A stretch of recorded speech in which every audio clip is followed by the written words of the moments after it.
السلام علیکم دوستو، میں ایک نئی ویڈیو کے ساتھ حاضر ہوا ہوں۔ تو آج کا بیان جو میں آپ کے سامنے رکھنے لگا ہوں اس کی تھوڑی سی تفصیل آپ کو بتا دیتا ہوں، ڈیفینیشن تھوڑی سی کر دیتا ہوں۔ ایک صحابی رسول ہے، ان کا یہ واقعہ ہے، ان کی ایج تقریباً 16 سال تھی اور ان کا وصال بھی 16 سال کی عمر میں ہو گیا تھا۔ تو بہت ہی دلچسپ اور بہت ہی جو ہے نا، الفاظ نہیں ہے میرے پاس کہ کیسے بیان کروں۔ تو آگے پیر ثاقب شامی صاحب بیان فرما رہے ہیں، پورا سنیے گا۔ کم از کم دل میں ندامت ہو، دل میں شرمندگی ہو، گناہ کا احساس ہو کہ مجھ سے گناہ ہو گیا ہے۔ حضرت ثعلبہ رضی اللہ تعالیٰ عنہ 16 سال کا بچہ میرے آقا صلی اللہ علیہ وسلم سے محبت کرتا ہے۔ 16 سال کی عمر میں نبی کریم صلی اللہ علیہ وسلم سے عشق کیا، حضور سے پیار کیا۔ مفہوماً حدیث پیش کر رہا ہوں، حضور کا خادم ہے، حضور کی خدمت کرتا ہے، اور حضور اکرم صلی اللہ علیہ وسلم جس کام پر بھیجتے وہ کام کرنے کے لیے جاتا۔ کسی صحابی کے لیے پیغام دینا ہوتا، ثعلبہ کو حضور بھیجتے۔ کسی غیر مسلم تک پیغام پہنچانا ہوتا، حضور ثعلبہ کو بھیجتے۔ کسی چیز کو خریدنا ہوتا، حضور اکرم صلی اللہ علیہ وسلم ثعلبہ کو بھیجتے۔ ثعلبہ حضور اکرم صلی اللہ علیہ وسلم کے حکم پر عمل کرتے۔ لیکن ایک دن میرے آقا صلی اللہ علیہ وسلم نے حضرت ثعلبہ، وہ 16 ایئر اولڈ حضرت ثعلبہ میرے آقا صلی اللہ علیہ وسلم کسی کام پر بھیجتے ہیں۔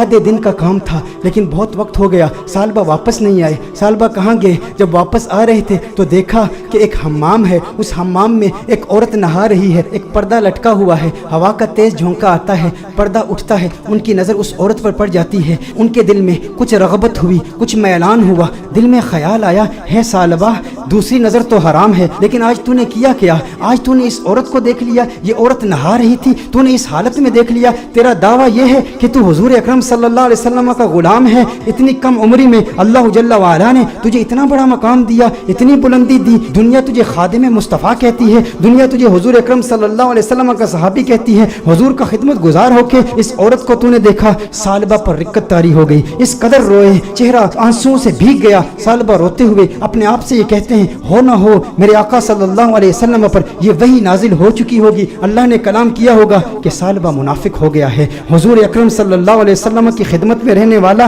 اور اس طرح اس عورت کو دیکھ لیا، اللہ جل وعلا کی وحی آ چکی ہوگی، کس منہ سے حضور کی بارگاہ میں جاؤں گا؟ ہے ثعلبہ اب تو اس بات کا حقدار نہیں کہ تو حضور کی بارگاہ میں جائے۔ اس 16 سال کے بچے کے ذہنی خیالات اور اس کے ذہنی ارتقاء کو ذرا چشم تصور سے دیکھیں، تخیل باندھیں کہ اس کو اللہ جل وعلا نے کتنی فراست دی، کس قدر ندامت، شرمندگی، شرمساری کی کیفیت اس کے دل میں پیدا ہوئی۔ یہ شرمساری کی کیفیت کہ ہمارے دل میں بھی ہے، ہم انسان ہیں، گناہ انسان سے ہو جاتا ہے، لیکن گناہ کے بعد ہمارا ری ایکشن کیا ہوتا ہے؟ ہم کیا ڈھیٹ ہو جاتے ہیں؟ ایک گناہ ہو تو اس کے بعد 10 گناہ کرتے ہیں۔ گھر میں تنہائی میں پورنوگرافی دیکھنے والے بھی اس بات پر غور کریں، عورتوں سے باتیں کرنے والے بھی اس بات پر غور کریں کہ جس کے دل میں ڈر ہو، جس کے دل میں خوف ہو، جسے حضور کا قرب ملا ہو، اس کے دل کی کیفیات کیسے بدلتی ہیں۔ ثعلبہ رضی اللہ تعالیٰ عنہ رو رہے ہیں، ان پر رقت طاری ہے، حضور کی بارگاہ میں حاضر نہیں ہوتے۔ ثعلبہ کہاں جاتے ہیں؟ پہاڑ پر جا کے عبادت کرتے ہیں، اللہ کو یاد کرتے ہیں، روتے ہیں۔ اب نبی کریم صلی اللہ علیہ وسلم نے نماز پڑھائی، سلام پھیرنے کے بعد اپنے صحابہ سے حضور نے خطاب کیا،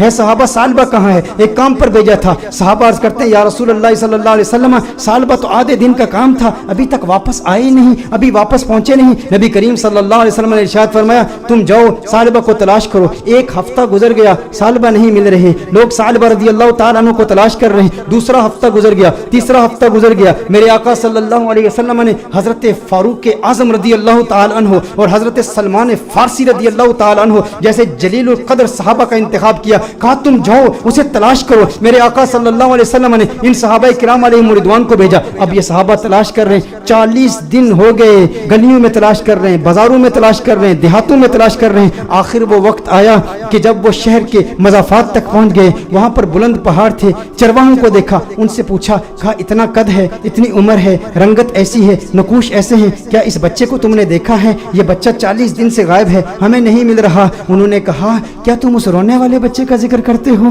وہ جو روتا بہت ہے؟ کہا کیا مطلب؟ کہا اس رونے والے بچے کا ذکر کرتے ہو جس پر ہمیشہ رقت طاری رہتی ہے؟ کہا کیا مطلب، کون سا رونے والا بچہ؟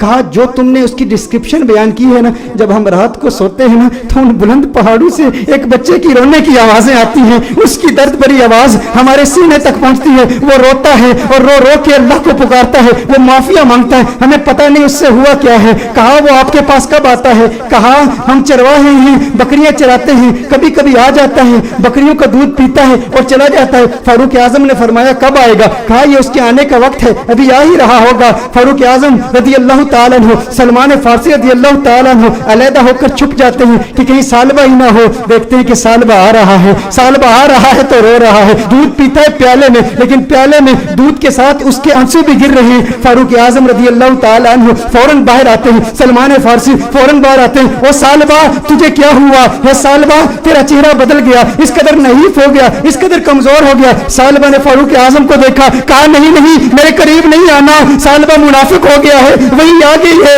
اللہ نے فرما دیا ہے۔ کہا کہے کی باتیں کرتا ہے، کیسی باتیں کرتا ہے؟ کہا نہیں نہیں میں اس لائق نہیں کہ تم میرے قریب ہو جاؤ، میں جانتا ہوں حضور تک پیغام آ گیا ہے، میں ڈرتا ہوں۔ کہا سالبہ ہمارے ساتھ ہو۔ فاروق اعظم نے فرمایا ہمیں حضور کا حکم ہے۔ سالبہ نے بھاگنے کی کوشش کی، کہا کس منہ سے آقا کی بارگاہ میں جاؤں، اس چہرہ بددعا کو بھی دیکھتا ہوں اور ان حسیناؤں کو بھی دیکھتا ہوں۔ کہا سالبہ آقا کا حکم ہے۔ فاروق اعظم نے فوراً سالبہ کو پکڑا، حضور کی بارگاہ میں پیش کرتے ہیں۔ سالبہ کمرے میں جاتے ہیں، اس قدر بیمار ہیں، اس قدر کمزور ہو گئے ہیں، ایک صحت مند بچہ اس قدر کمزور ہو گیا، رو رو کے۔ سالبہ رضی اللہ تعالیٰ عنہ 40 دن مسلسل پہاڑوں میں روتے رہے، اب کمزوری کی وجہ سے بیٹھ بھی نہیں سکتے، بستر پر لیٹ جاتے ہیں، اور پھر اس کے بعد میرے آقا صلی اللہ علیہ وسلم کمرے میں تشریف لاتے ہیں۔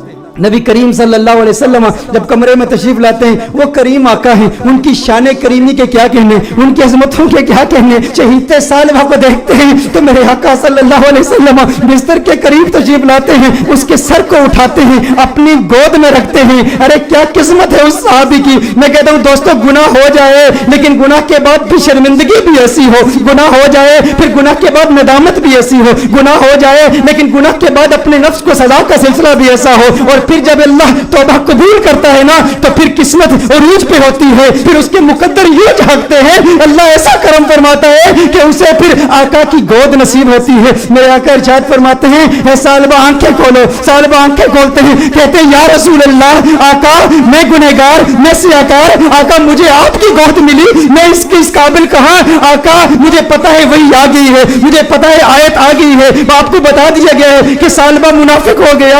یا رسول اللہ صلی اللہ علیہ وسلم میں اس قابل نہیں کہ آپ کی گود میں لیٹوں۔ سالبہ کہتے ہیں یا رسول اللہ صلی اللہ علیہ وسلم میں نے ایک عورت کو یوں دیکھ لیا، میرے آقا نے ارشاد فرمایا تو پھر تو توبہ کر لے۔ سالبہ کہتے ہیں مجھے ڈر ہے اس بات کا کہ جہنم کے نچلے درجے میں مجھے پھینکا جائے گا، مجھے جلایا جائے گا۔ حضور نے ارشاد فرمایا مومن ڈرتا بھی تو ہے لیکن مومن کی ایک اور کیفیت بھی ہے، وہ امید کی کیفیت ہے۔ کہا اللہ سے امید کیا رکھتا ہے؟ کہا امید تو یہ ہے کہ میرے اللہ مجھے معاف کر دے گا۔ حضور نے ارشاد فرمایا پھر اللہ سے جو تو زن رکھتا ہے اللہ کو اپنے زن کے مطابق پائے گا، یہ امید رکھ کہ میرا اللہ تجھے معاف کر دے گا۔ حضور اکرم صلی اللہ علیہ وسلم نے دستے دعا بلند کیے، سالبہ کو دعائیں دی۔ جب سالبہ خوش ہو گئے کہ مجھے آقا کی دعائیں ملی اور میرے منافق ہونے کے حوالے سے کوئی آیت نازل نہیں ہوئی، تو اس وقت سالبہ حضور سے عرض کرتے ہیں یا رسول اللہ صلی اللہ علیہ وسلم یوں محسوس کر رہا ہوں جیسے میرے جسم میں ہزاروں کیڑے رینگ رہے ہیں، اس قدر درد محسوس کر رہا ہوں۔ میرے آقا رونے لگے، یا رسول اللہ صلی اللہ علیہ وسلم